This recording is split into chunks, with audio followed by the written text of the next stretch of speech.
Doctor সাহেব, এলাকার যে পরিবেশ করোনা ভাইরাস ছড়াচ্ছে বেশি, ঠিক আছে? এলাকাতে অনেক মানে খুব অবস্থা খারাপ। শিশু বাচ্চা মুরব্বীরা তো রোগ জীবাণু তো পড়ে গেছে, মারা যাচ্ছে। তারা তো আমার একটা ফোন আসছে। দেখেন ডাক্তার সাহেব। হ্যালো, হ্যাঁ কোথায়? ছাগল প্রেগনেন্ট হয়ে গেছে, ইনজেকশন দিতে হবে তাই না? আচ্ছা আচ্ছা ঠিক আছে। পারবেন? জি স্যার।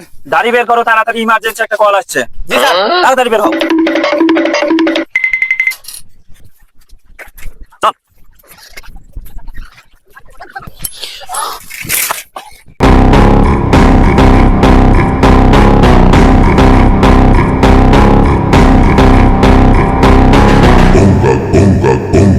মন্দি করলো কি রে? কোনকার ডাক্তার আইছে?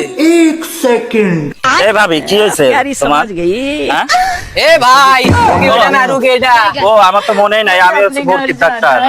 अरे এই দেখো কি হয়েছে? क्या देख रहा है हाँ? তুমি ওটা আচ্ছা তাহলে দেখো ভালো করে। এই আমার বডিটা মারবে না। এটা তো ইনজেকশন দেওয়া লাগবে, তুমি মালপাতি বের করো। पकड़ पड़े एंट्री अच्छी है लेकिन बैठने का तरीका अभी बड़ा कैजुअल। আচ্ছা তুমি ভালোভাবে এর এই যে করো। ওষুধ তুলে দেন। भाई यहाँ पे क्या हो रहा भाई देखो वो नहीं है, मैं खुशी जाओ। से निकल দাও, ধরো बोलने दे ধরো तकलीफ हुआ बेचारा। ধরো। क्या बोलूं मैं इस पर? শালা ডাক্তার আমাকে ইনজেকশন দেয়া দিল।